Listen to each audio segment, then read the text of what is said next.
నమస్కారం V9 స్టూడియోకి స్వాగతం. హెడ్లైన్ చూద్దాం. తొలి దశ సార్వత్రిక ఎన్నికలకు 62.37% పోలింగ్.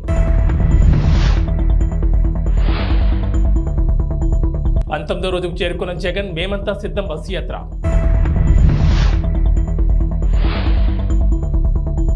ఆగస్టు 15లోగా ఖచ్చితంగా 2 లక్షల రుణమాఫీ. రేవంత్ ప్రచండ భారడు నడినెత్తిన నిప్పులు జరుగుతున్నా వడగాల్పులు వీస్తున్నా దేశవ్యాప్తంగా 16.63 కోట్ల మంది ఓటర్లు తమ ఓటు హక్కును వినియోగించుకున్నారు. కొన్ని చోట్ల వర్షం కురుస్తున్నా కూడా ఓటర్లు ఓపికగా లైన్లో నిలబడి ప్రజాస్వామ్యంలో తమ పవిత్ర కర్తవ్యాన్ని నిర్వర్తించారు. శుక్రవారం రాత్రి 9 గంటల సమయం వరకు అందిన వివరాల ప్రకారం సార్వత్రిక ఎన్నికల సమరం తొలి దశలో భాగంగా 21 రాష్ట్రాలు కేంద్రపాలిత ప్రాంతాల్లోని 102 స్థానాలకు జరిగిన ఎన్నికల్లో 62.37% ఓటింగ్ నమోదైంది. కొన్ని చోట్ల నుంచి ఇంకా పూర్తిగా వివరాలు అందనందున పోలింగ్ శాతాలు ఇంకా పెరిగే అవకాశం ఉందని ఈసీ ఒక ప్రకటనలో వెల్లడించింది.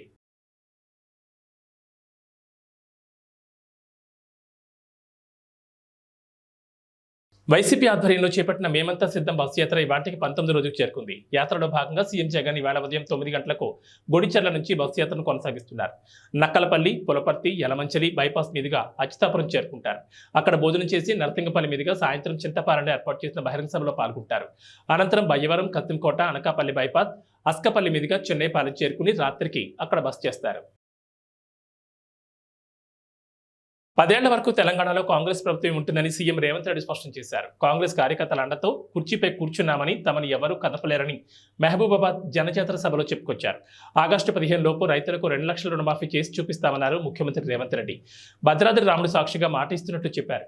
ఎన్నికల కోడ్ వచ్చి రుణమాఫీ చేయలేకపోయామని అన్నారు. రైతులకు వడ్లకు క్వింటాలకు 500 బోనస్ ఖచ్చితంగా అందిస్తామన్నారు. ఎన్నికల్లో వచ్చిన వాగ్దానాలన్నీ ఖచ్చితంగా కాంగ్రెస్ ప్రభుత్వం అమలు చేస్తుందని చెప్పారు. కేసీఆర్ గాని 10 ఏళ్ళు గద్దె మీద ఉన్న మోడీని ఎందుకు గద్దె దించమంటలేడు? మిత్రులారా, మీరు ఆలోచన చేయండి. 100 రోజుల్లో నేను ఇన్ని పనులు చేసిన, ఇంకా చేయాల్సినవి ఉన్నాయి. ఇవాళ ఎన్నికల కోడ్ వచ్చింది కాబట్టి ఇవాళ రైతు రుణమాఫీ నేను చేయలేకపోయినా. అందుకే ఈ నారాయణపేట గడ్డ మీద నుంచి తెలంగాణ రైతాంగానికి 69 లక్షల రైతులకు నేను మాట ఇస్తున్నా. ఆగస్టు 15 తారీఖు లోపల 2 లక్షల రూపాయల రైతు రుణమాఫీ చేసి తీరుతా. ఎట్లయితే నారాయణపేట కొడంగల్ ఎత్తిపోతల పథకం పూర్తి చేసినో, ఎట్లయితే ఆర్టీసీ ఉచిత ప్రయాణం ఇచ్చినో, ఎట్లయితే 500 రూపాయలకు సిలిండర్ ఇచ్చినో, అట్లనే 15 ఆగస్టు లోపల 2 లక్షల రూపాయల రైతు రుణమాఫీ చేస్తా. ఏకకాలంలో మొత్తంలో మీకు రుణమాఫీ చేసే బాధ్యత నాది. మీ బిడ్డను నేను.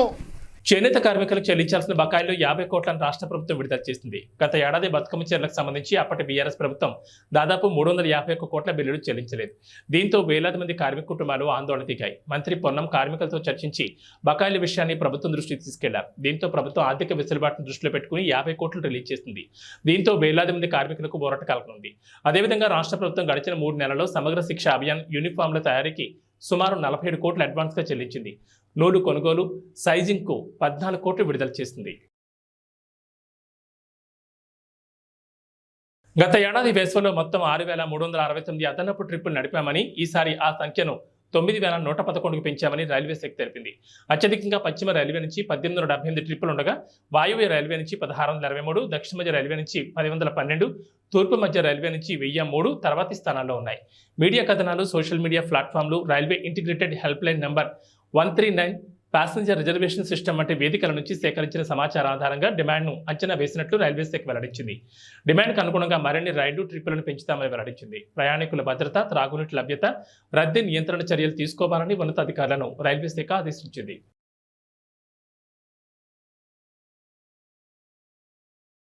ఐపీఎల్ 2024లో భాగంగా లక్నో వేదికగా జరిగిన మ్యాచ్లో చెన్నై సూపర్ కింగ్స్ పై లక్నో సూపర్ జైంట్స్ 8 వికెట్ల తేడాతో విజయం సాధించింది.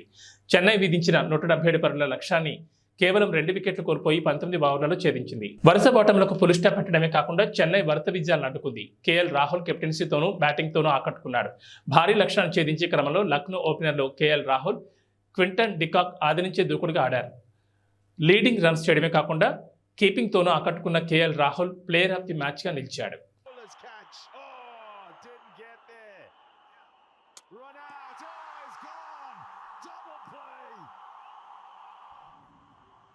Tushar Deshpande was thinking there's going to be a fielder who's going to come around, take that catch. Moeen Ali. AP Telangana రెండు తెలుగు రాష్ట్రాల్లో వేసవి ప్రభావం బాగానే కనబడుతోంది. పగటి వేళ ఎండల తీవ్రత గంట గంటకు అధికమవుతోంది. సాధారణ కన్నా ఉష్ణోగ్రతలు 2 నుంచి 3 డిగ్రీలు అధికంగా ఉన్నాయి. వాతావరణంలో మార్పు కూడా స్పష్టంగా కనబడుతోంది. మధ్యాహ్నం వేళ భోజనం చేసిన తర్వాత ఎండకు జడిసి బయటకు వెళ్లడం కూడా మానుకుంటున్నారు జనాలు. 2 రోజుల నుంచి ఎండల తీవ్రత గట్టిగా ఉంటుంది. శరీరం డిహైడ్రేట్ కాకుండా చూసుకోవాలని వైద్యులు సూచిస్తున్నారు. తెలంగాణలో పగటి ఉష్ణోగ్రత గరిష్టంగా 33 డిగ్రీలు నమోదవుతుంటే రాత్రి సమయంలో 20 డిగ్రీలుగా నమోదవుతోంది. మరోవైపు గాలులు కూడా వీస్తున్నాయి. తెలంగాణ ప్రాంతంలో వేడి కూడా ఎక్కువగా అవుతోంది. గులకరాయి దాడి ఘటనలో మలుపులు తిరుగుతున్న దర్యాప్తు ఇప్పుడు విజయవాడ సెంట్రల్ నియోజకవర్గ టీడీపీ అభ్యర్థి బొండా ఉమామహేశ్వర వైపు వెళ్తోందా? కేసులో ఆయనను నిందితుడిగా చేర్చే ప్రయత్నాలు జరుగుతున్నాయా అంటే ప్రస్తుతం జరుగుతున్న పరిణామాలు అందుకు అవుననే సమాధానమిస్తున్నాయి. విజయవాడ మొగల్రాజ్పురంలోని బొండా ఉమా ఇంటి వద్ద అజిత్ సింగ్ నగర్లో పార్టీ కార్యాలయం వద్ద శుక్రవారం రాత్రి హైడ్రామా నడిచింది. ఉన్నట్టుండి ఒక్కసారిగా పోలీసులు పార్టీ కార్యాలయం వద్దకు చేరుకోవడంతో అక్కడ ఉద్రిక్త పరిస్థితులు ఏర్పడ్డాయి. పోలీసులు వచ్చిన సమాచారం తెలుసుకున్న పార్టీ కార్యకర్తలు భారీ సంఖ్యలో కార్యాలయం వద్దకు చేరుకున్నారు.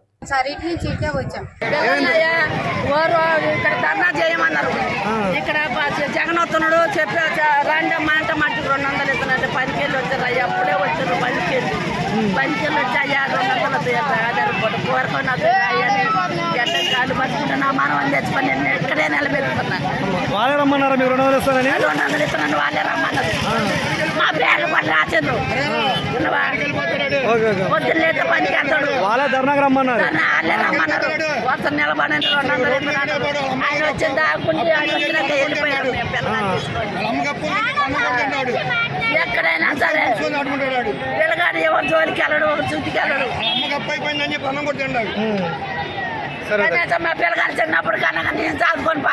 జలగన్న జగన్ కు ఇదివరకు ఇచ్చిన ఒక్క ఛాన్సే చివరి ఛాన్స్ కావాలని టీడీపీ అధినేత చంద్రబాబు అన్నారు. తోపిడి విధ్వంసమే సీఎం జగన్ నైజమని మండిపడ్డారు. అధికారం కట్టబడితే వ్యవస్థను నాశనం చేస్తాడన్నారు. గత 5 ఏళ్లలో 5 లక్షల కోట్లు దోచుకున్నాడని, దోపిడీ సొమ్మంతా విదేశీ బ్యాంకుల్లో దాచుకున్నాడని ఆరోపించారు. ప్రజాగళ యాత్రలో భాగంగా శుక్రవారం కర్నూలు జిల్లా ఆలూరు, అనంతపురం జిల్లా రాయదుర్గం నియోజకవర్గ పరిధిలో కనేకలలో జరిగిన భారీ బహిరంగ సభలు ఆయన ప్రసంగించారు. జగన్ రెడ్డి శవరాజకీయాలు చేస్తూ లాభపడాలని చూస్తున్నాడన్నారు. గత ఎన్నికల్లో కోడికత్తి డ్రామా ఆడాడు, ఇప్పుడేమో గులకరాయి డ్రామా ఆడుతున్నాడన్నారు. జెండాలు కొని దించాలి, అందరూ కూడా జెండాలన్నీ దించాలి, అన్ని పార్టీల జెండాలు దించాలి, వెనకనోళ్ళు కనపడాలి, మళ్ళీ ఎగిరేద్దాం. అందరూ కూడా జెండాలు కిందికి దించాలి. ఎంఆర్పిఎస్, తెలుగుదేశం, బీజేపీ, జనసేన అన్ని జెండాలు దించాలి. జెండాలు దించమా. మీరు కూడా తమిళలో ప్లే కార్డు కూడా జనసేన పవన్ కళ్యాణ్ ప్లే కార్డు కూడా దించండి, మళ్ళీ ఎగిరేద్దాం. నాకు అనంతపురం కొత్త కాదు, రాయదుర్గం అంతకంటే కొత్త కాదు. ఈరోజు నేను వచ్చింది ఎన్నికల్లో మీ అందరిలో ఒక చైతన్యం తేవాలని. 5 సంవత్సరాలు ఒక సైకో పరిపాలనలో ఏమి నష్టపోయామో చెప్పడానికి ఇక్కడికి వచ్చాను. ప్రజా చైతన్యం కోసం ఇక్కడికి వచ్చాను. నేను ఎక్కడికి పోయినా నా జీవితంలో ఎప్పుడూ చూడని స్పందన చూస్తున్నాను. ఇది రాష్ట్రానికి శుభ సూచకం. తమ్ముళ్ళు, ఈరోజు నేను ఆలూరుకు వచ్చాను.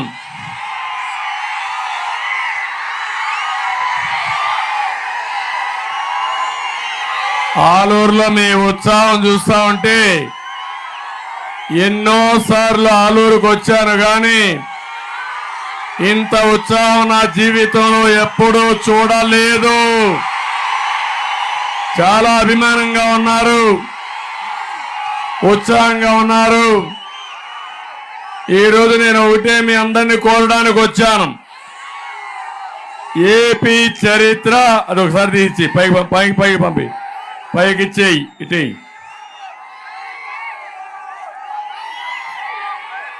ఇప్పుడే మా తమ్ముడు ఎండిపోయిన వరి పంట తీసుకొచ్చి ఈ ప్రభుత్వం వల్ల, నీళ్లు లేని దాని వల్ల, కరెంటు లేని దాని వల్ల నా పంట పూర్తిగా పోయింది. దిక్కులేని వాడైపోయాను ఒక రైతు బాధపడే సంఘటన. నేను ఈ విషయం కూడా మాట్లాడతాను. నగర్లో వైసీపీ అభ్యర్థి ఆర్కే రోజా నామినేషన్ దాఖలు చేశారు. అంతకుముందు నగర్లో పుదుపేట వినాయక స్వామి ఆలయంలో ఆర్కే రోజా దంపతులు ప్రత్యేక పూజలు నిర్వహించారు. అక్కడే నామినేషన్ పత్రాలపై సంతకాలు చేశారు. అనంతరం అక్కడి నుంచి నగరి ఆర్డీఓ కార్యాలయం వరకు భారీ ప్రదర్శనగా వచ్చారు. నగరి క్లాక్ టవర్ వద్ద మంత్రి రోజాకు వైసీపీ శ్రేణులు ఘన స్వాగతం పలికారు. తన కష్టాన్ని గుర్తించిన జగనన్న తనను చెల్లెలుగా భావించి అండగా నిలిచారని మంత్రి రోజా అన్నారు. తన సేవల గుర్తుగా మంత్రి పదవి ఇచ్చారన్నారు. మూడోసారి తనకు టికెట్ రాదని కొందరు ప్రచారం చేశారని, అయితే జగన్ అండతో తాను నేడు నామినేషన్ ఇస్తున్నట్లు చెప్పారు. 2000 కోట్లకు పైగా సంక్షేమ అభివృద్ధి పనులను నగర నియోజకవర్గంలో చేపట్టినట్లు వివరించారు. ఈసారి తప్పకుండా హ్యాట్రిక్ విజయం సాధించి జగనన్నకు గిఫ్ట్గా ఇస్తానని ధీమా వ్యక్తం చేశారు.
పెదకూరపాడు నియోజకవర్గంలో అభివృద్ధి చేశారంటేనే నన్ను నమ్మి ఓటు వేయండి అని ఎమ్మెల్యే నంబర్ శంకర్రావు అన్నారు.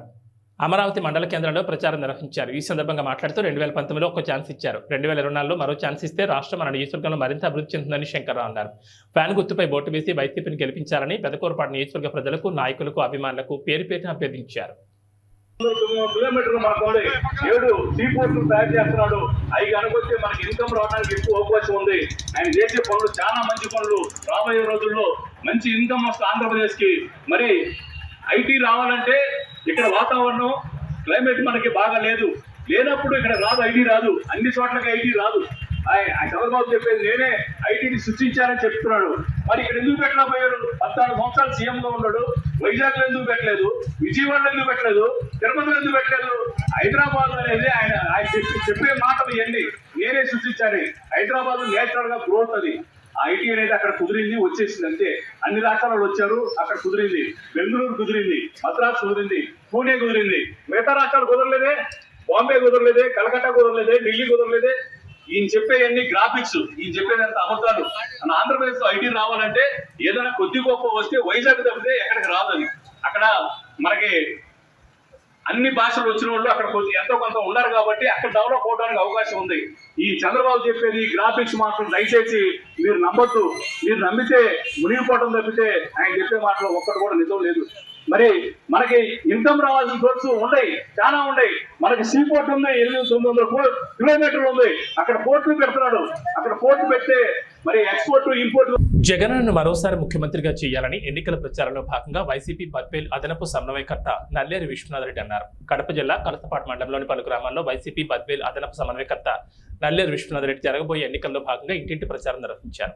ముందుగా ఆ గ్రామాల ప్రజలు ఆయనకు పూలమాలలు వేసి ఘనంగా స్వాగతం పలికారు. అనంతరం మాట్లాడుతూ రాష్ట్రంలోని గ్రామాలు సైతం ప్రజలకు సంక్షేమ ఫలాలు అందాలన్నా, అభివృద్ధి చెందాలన్నా మరోసారి జగనన్నను ముఖ్యమంత్రిగా చేయాలని కోరారు. సంక్షేమ లక్ష్యంగా పనిచేస్తూ అహర్నిశలు ప్రజల అభివృద్ధి కోసం పాటుపడే జగనన్నను మరోసారి ముఖ్యమంత్రిగా గెలిపించాలని ఆయన కోరారు. ఫ్యాన్ గుర్తుపై ఓట్లు వేసి ఎమ్మెల్యే అభ్యర్థి దాసరి సుధని మరియు కడప ఎంపీ అభ్యర్థి వైఎస్ అవినాష్ రెడ్డిని అత్యధిక మెజార్టీతో గెలిపించాలన్నారు.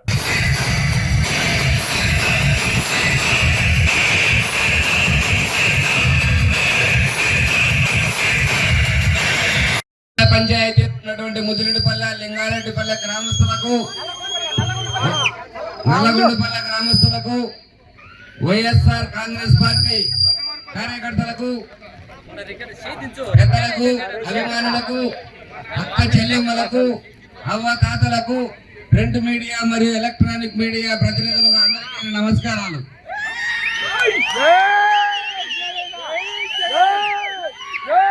ప్రచారంలో భాగంగా నాకు ముదిరెడ్డిపల్లె రావడం చాలా సంతోషకరమైన విషయం. ఎందుకంటే ముదిరెడ్డిపల్లెతో గత నాకు 30 సంవత్సరాల నుంచి వ్యాపార రీత్యా కానీ, స్నేహితపరంగా కానీ, రాజకీయ కానీ అవినావ సంబంధం ఉంది. అందుకు నేను ధన్యవాదాలు తెలుపుకుంటూ సంతోషపడుతున్నాను.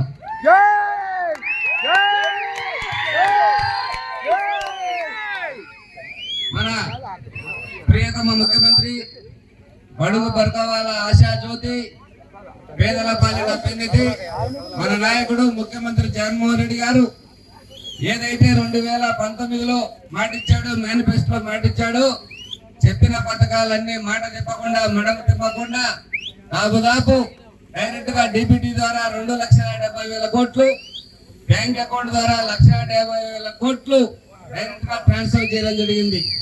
ఆ రోజు ఏం చెప్పాడంటే ప్రచారంలో భాగంగా కులాలు చూడం, మతాలు చూడం, పార్టీలు చూడం, వర్గాలు చూడం అని చెప్పి ప్రతి ఒక్కరికి పథకాలు ఇచ్చినటువంటి మన జగన్మోహన్ రెడ్డి. ఏమైనా నా వల్ల నీకు లబ్ధి చేరుకుంటే నాకు ఓటేయండి అని చెప్పిన ఏకైక దమ్మున్న వ్యక్తి జగన్మోహన్ రెడ్డి. భారతదేశంలో కూడా ఏ ఒక్క ముఖ్యమంత్రి, ఏ ఒక్క నాయకుడు కానీ నా వల్ల లబ్ధి పొందింటే ఓటు వేయండి అని చెప్పిన వారు ఎవరు లేరు. చెప్పిన ఏకైక ముఖ్యమంత్రి మన జగన్మోహన్ రెడ్డి.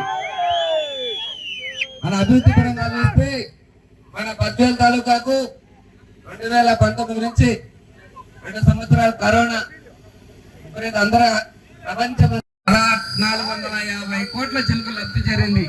డైరెక్ట్ గా అయితేనేమి, ఇండైరెక్ట్ గా అభివృద్ధి పరంగా అయితేనేమి. అందులో భాగంగా కలసపాడుకు 160 కలసపాడు మండలానికి 168 కోట్లు డైరెక్ట్ గా మనకు డబ్బులు ఇవ్వడం జరిగింది. అదేవిధంగా బ్యాంకు ట్రాన్స్ఫర్ ద్వారా 43 కోట్ల డబ్బులు ఇవ్వడం జరిగింది. నేనేం చెప్తున్నానంటే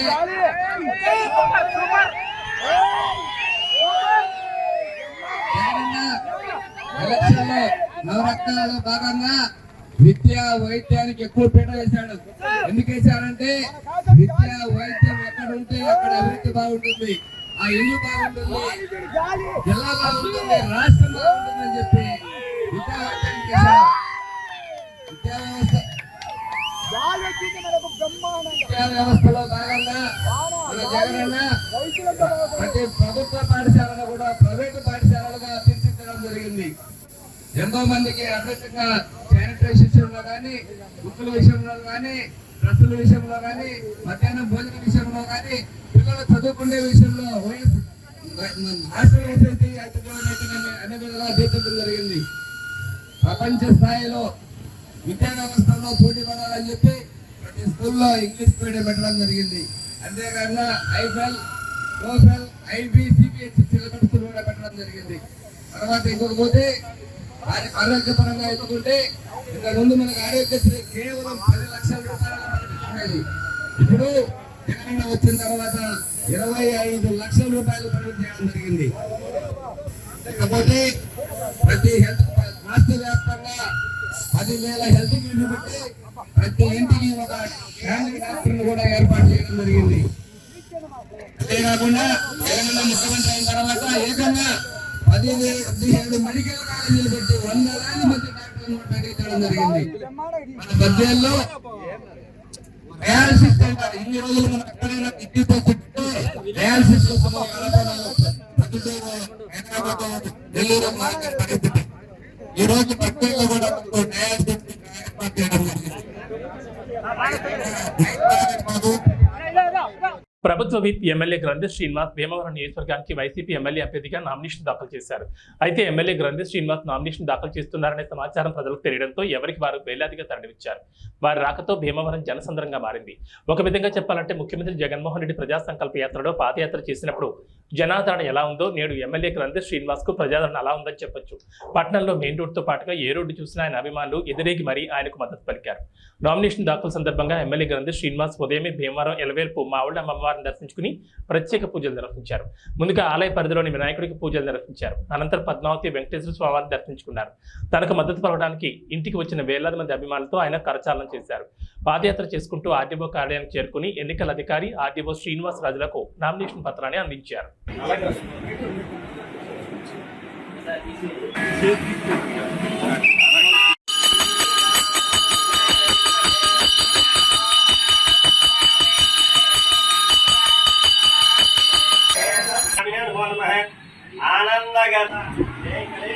స్వామి ప్రసాద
బాగా జరిగింది. దానికి అవదు, దానికి అడ్డం పెట్టేది అరకే కరెక్ట్.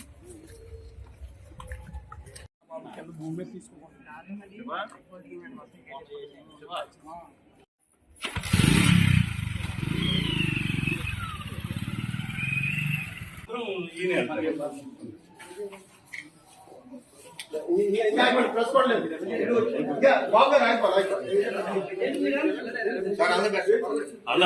భీమవరం నియోజకవర్గ వైఎస్ఆర్ కాంగ్రెస్ పార్టీ అభ్యర్థిగా నామినేషన్ దాఖలు చేయడం జరిగింది. 2019 నుంచి 24 దాకా నా సాయశక్తుల భీమవరం నియోజకవర్గ అభివృద్ధి కోసం ఇక్కడ ప్రజలకి ఏ సమస్య వచ్చినా కూడా వారికి అందుబాటులో ఉండి వారి ప్రతినిధిగా వారి సమస్యలకి బాధ్యతను వహిస్తూ వాటిని పరిష్కరించడానికి నా స్థాయి శక్తిలా నేను ప్రయత్నం చేయడం జరిగింది. ముఖ్యంగా జగన్మోహన్ రెడ్డి గారి పరిపాలన ఒక రెవల్యూషనరీ పరిపాలన అందించడం జరిగింది. గత ప్రభుత్వాలన్నీ కూడా నిర్లక్ష్యం చేస్తే ఆర్థిక అసమానతలు తొలగించే విధంగా ఎస్సీ, ఎస్టీ, బీసీ అగ్రవర్ణాల్లో కూడా పేదలందరికీ కూడా మేలు చేసే విధంగా నవరత్నాల ద్వారా ఆయన పరిపాలన అందించడమే కాకుండా పరిపాలన వికేంద్రీకరణలో భాగంగా సచివాలయ వ్యవస్థను ఏర్పాటు చేయడం, అలాగే పేదలకి సేవ చేసే దాంట్లో భాగంగా వాలంటీర్ వ్యవస్థను ఏర్పాటు చేయడం, ఇవన్నీ చేసి చెప్పినవన్నీ కూడా చేసి మళ్ళీ రేపు ఎన్నికలకి మేము ప్రజల దగ్గరికి ఓటు అడుగుతానికి వెళ్తున్నాం.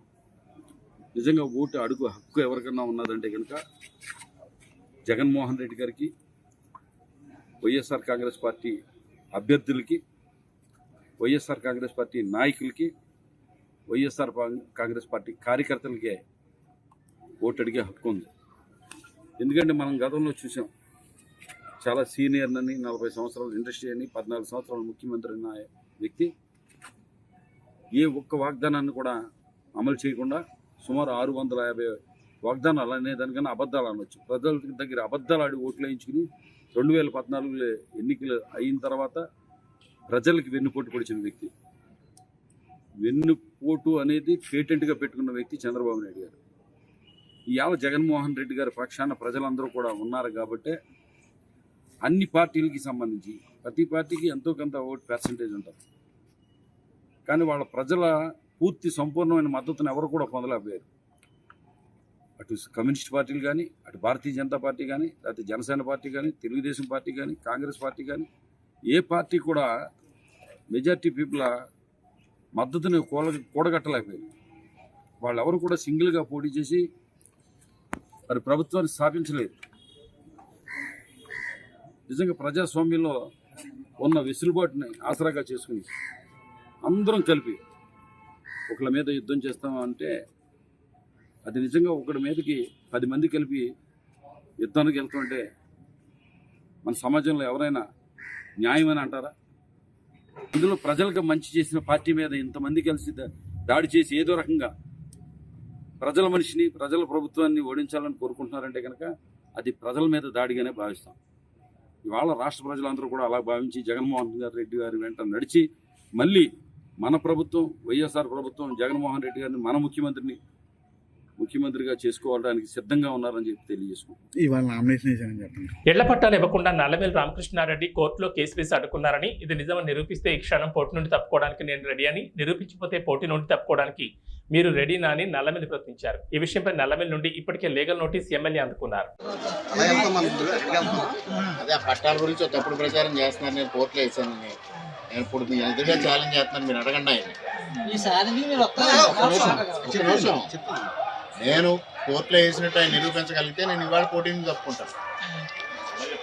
నిరూపించలేకపోతే ఆయన తప్పుకుంటాడేమో అడగండి. మేము వచ్చిన తర్వాత మీకు పట్టాలు ఇచ్చే బాధ్యత నాది.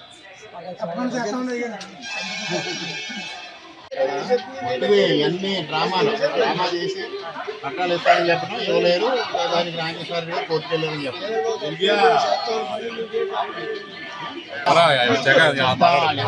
ఇవన్నీ అబద్ధాలు చెప్తారు. చేతగానే తను ఏంటంటే మీ వేసిన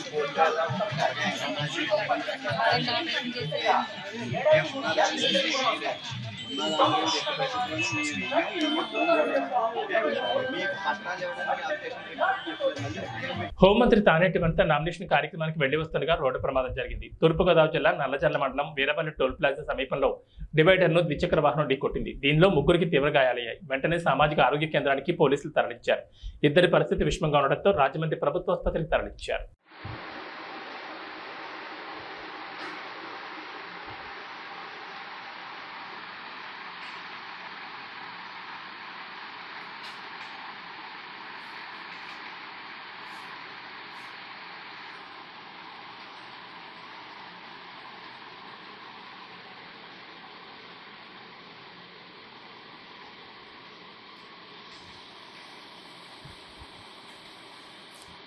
పిఠాపురంలో ఉన్న మన నిజమైన లోకల్ హీరో మన వంగా గీత మీకు మంచి చేస్తుందని ముఖ్యమంత్రి జగన్ అన్నారు. Local hero versus cinema hero ఎన్నికల్లో మీ ఓటు లోకల్ హీరోకే వేయాలని సీఎం జగన్ అన్నారు. పిఠాపురంలో ఉన్న ప్రతి ఒక్కరూ ఆలోచన చేయమని కోరుతా ఉన్నాను. లోకల్ హీరో కావాలనా లేకపోతే సినిమా హీరో కావాలనా అని ఆలోచన చేసుకోమని కోరుతా ఉన్నా. అక్కకు ఓటేస్తే ఎప్పుడు మీతోనే ఉంటుంది, మీకు మంచి చేస్తుంది. నేను కూడా దగ్గరుండి మంచి చేయిస్తాను అక్కతో. కానీ సినిమా హీరోకు మాత్రం ఓటు వేస్తే ఓటు వేయించుకున్నంత సమయంలో మాత్రమే ఇక్కడ ఉంటాడు. జ్వరం వచ్చినా కూడా తాను మళ్ళీ హైదరాబాద్కి వెళ్ళిపోతాడు. గుర్తుపెట్టుకోను మీ అందరితో కూడా కోరుతా ఉన్నాను. అక్కపై మీ చల్లని దీవెనలు ఆశీస్సులు ఉంచవలసిందిగా సవినయంగా కోరుతా ఉన్నా. ఏబీ బులెటిన్ విశేషాలు. నమస్కారం.